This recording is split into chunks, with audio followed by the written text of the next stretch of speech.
ওসমান হাদি তার ছদ্মনাম দিয়েছিল সীমান্ত শরীফ। ফ্যাসিস্ট আওয়ামী লীগের সময় ওর নাম গোপন করে প্রতিবাদী যত লেখা, আগ্রাসন বিরোধী যত লেখা, সীমান্ত শরীফ নামে এগুলো ফেসবুকে আপলোড করতো। আমি বারবার নিষেধ করতাম, এগুলো করিস না, হাসিনা তোকে খুঁজে বের করে ফেলবে। ও শুনতো না।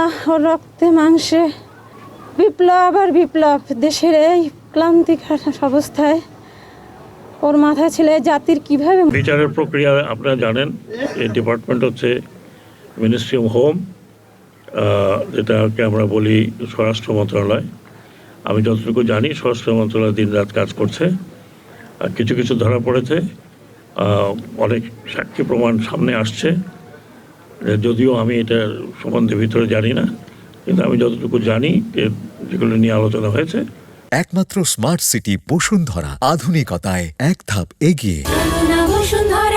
কিছু কিছু জিনিস হয়তো আপনাদেরকে হয়তো তারা বলছে না, কারণ একটা প্রপার ইনভেস্টিগেশনের খাতিরে। আশা করব যে হয়তো এই মাসের মাঝামাঝিতেই আপনারা হয়তো জানতে পারবেন। আমি এই বিস্তারিত কিছু বলতে পারবো না, কারণ আমার কাছে বিস্তারিত নেই, আর আমার ডিপার্টমেন্টও না এটা।